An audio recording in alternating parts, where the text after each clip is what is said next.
Hello. Ayan, hello. Welcome sa isa na namang video. Ngayon, tetestingin ko ngayon yung microphone. Kakakuha ko lang galing sa Shopee. Bali, in-order ko yung mic adapter at saka yung cable. Ginawa ko sa isang shop ko lang inano para mabilis malaman kung okay siya o hindi. Ngayon pala pupunta tayo ng Tabon-Tabon dun sa isang event ko. Bali, magbibigay tayo ng sweldo at saka ayun nga, at the same time testing to kung okay. Ayan. Bali, nasa Tacloban tayo ngayon. Bali, kasama ko si Dave nasa likod. Shout out kay Dave.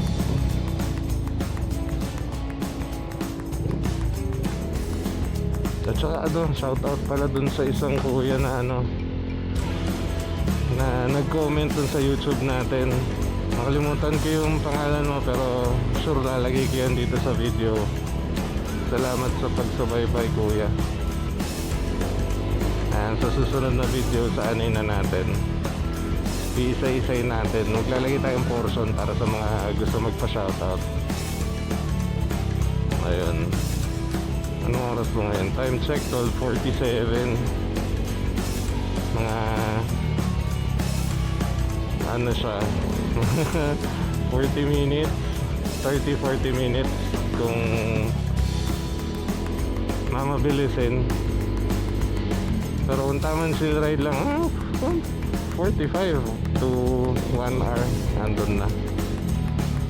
Pero ngayon parang mahirap din kung mag-chill ride tayo sa initan eh.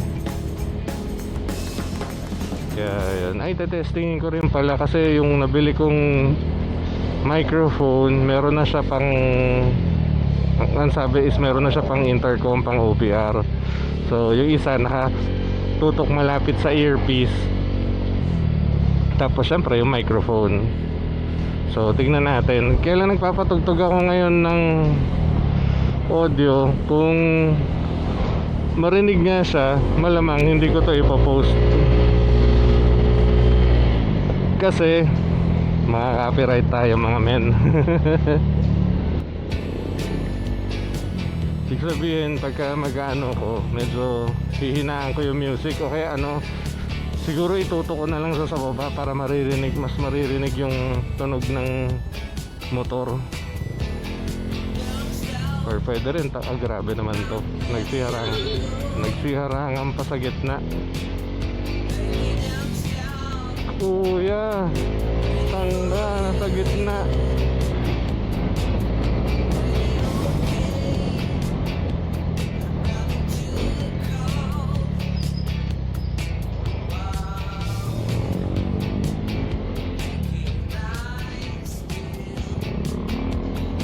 Pag ganito talaga hindi ka makakapag-chill ride na maayos eh. Maraming gumigit na pa sa kalsada. Kaya easy lang tayo sa init ng ulo. Naiwan yung kasama ko, hintayin natin. Tayo magbabypass 3 bars, kaya yan. Wala naman 100 kilometers yung tatahakin eh. So okay lang. Ayun nga pala, bumili rin ako ng bagong adapter para dito sa titignan ko kung stable ba siya o hindi. Hindi pa dumadating yung yung mount. Bali ang ginagamit ko pa rin yung cellphone mount. Sana okay siya. Ayun. Okay, go. Let's go. Ayan, dadaan tayo sa bypass.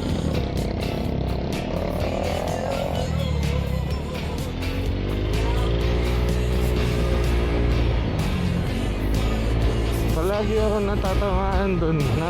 Lulubog talaga ako sa lubak kasi magandang liko yun eh. Sabay may lubok na malaki sa gitna. Medyo nakabisado ko na. Buti nga hindi siya nakakabengkong. Nakagulat lang kasi nasa shade siya eh.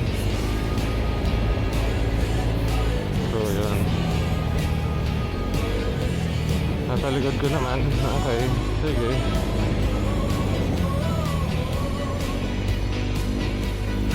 Sana okay itong biyahe natin. Sana hindi na to nakaloop, kasi baka nakaloop pa rin to. Kahapon nung nag-record ako, parang nakaloop ng 30 minutes kasi nag-stop siya after 30 minutes eh.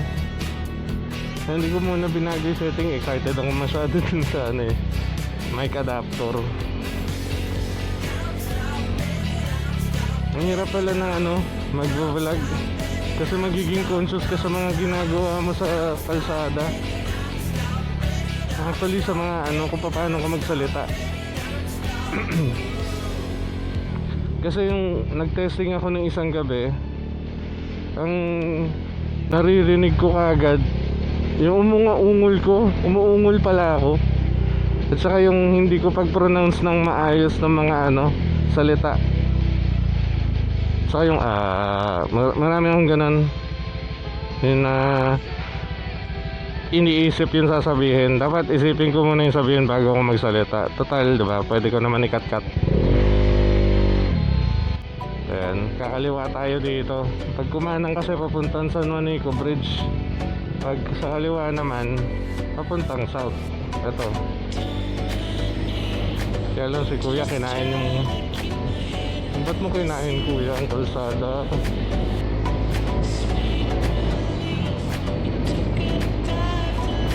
Ayan, bago. May aso sa daan.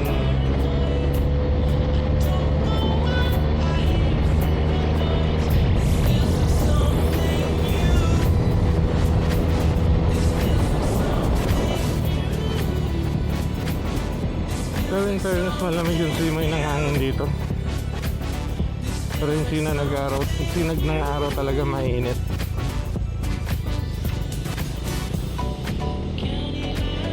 May traffic.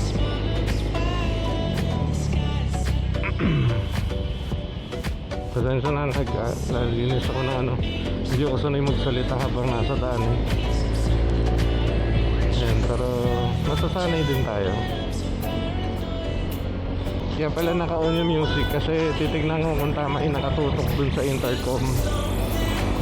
So kung tama, ang gagawin ko na lang pagka gagamitin ko na siya pang record ng mga communication namin, ilalagay ko siya.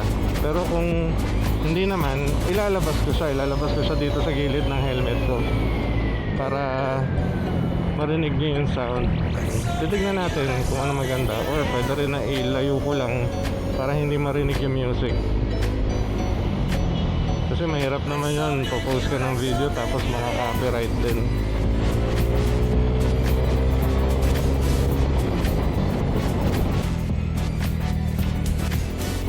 Kawa sila, nasa initan.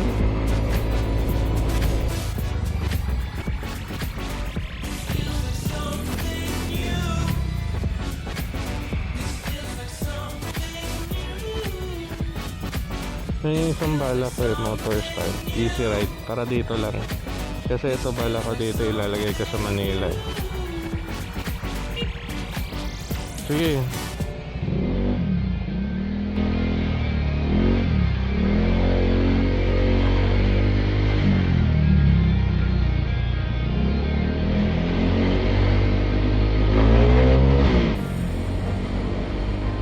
Ano pala, maluwag pala eh.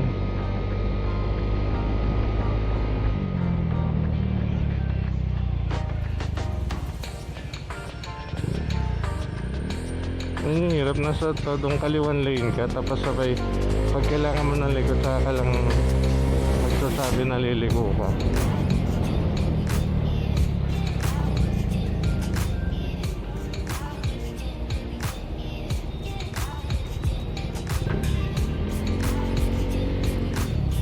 Sa tomato, U-turn.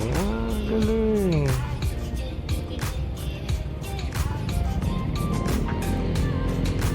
Banggaan pa sila. Walang pakialamanan.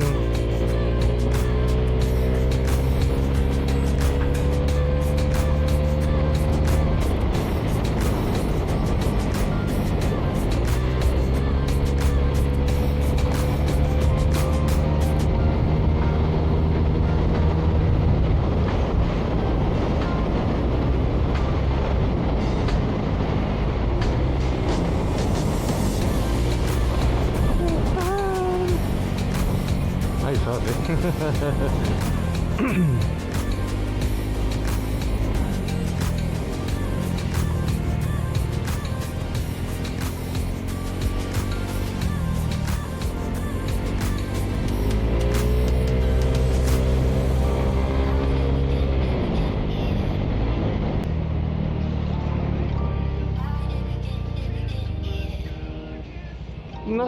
Naku. Papakamatay.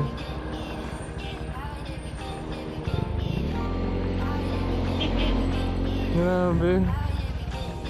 Sa mga ganun, kahit malayo pa yung sasakyan, isipin mo rin na mabilis yung andar nila. Ikaw pa, papaandar ka pa lang. Mahirap yan. Talo kayo dyan.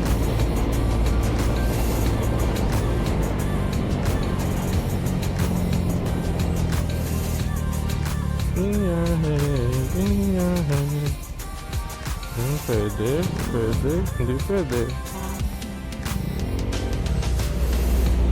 Nakita kita kuya. Ayan, dapat ganun. Kasi hindi nila makikita yung blink. At saka mahirap naman kung tanggalin mo yung kamay mo para sabihin mo nakita mo siya, tumungo ka na lang. Okay na yun, naintindihan niya na yun.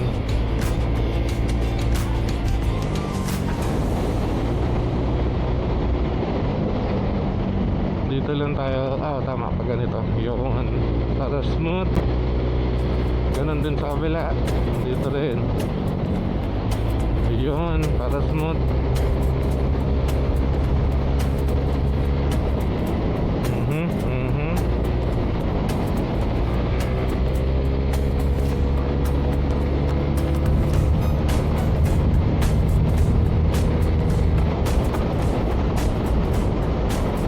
Ito si kuya papasok kahit anong nangyari. Kaya pagbigyan mo na.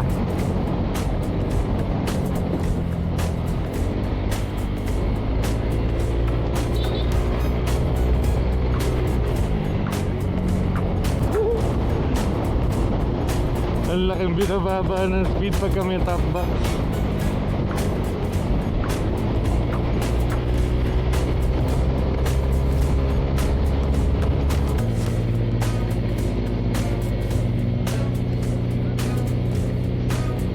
Parang barko yung kombucha ni kuya.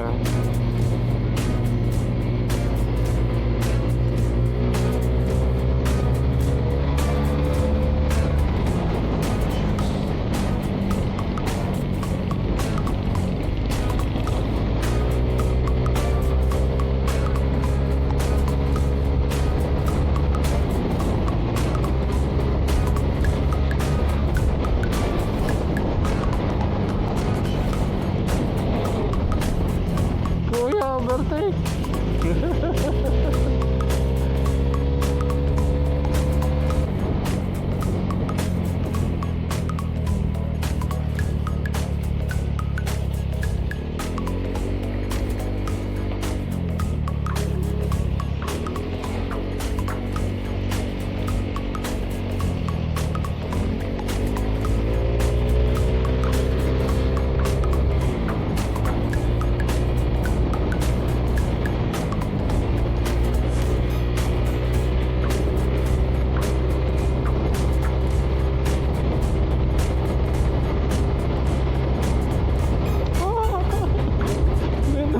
Insekto sa harapan ko.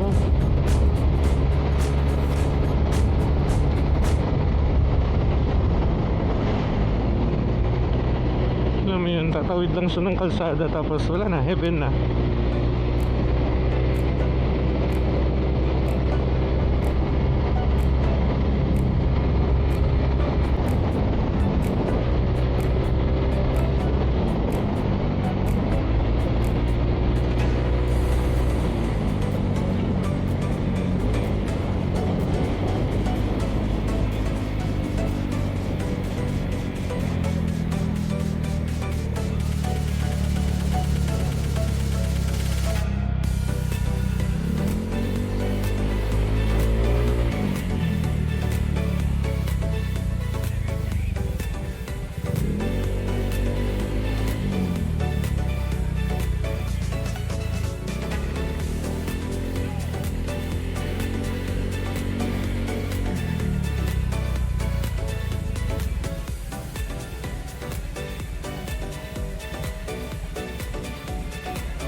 Sarap.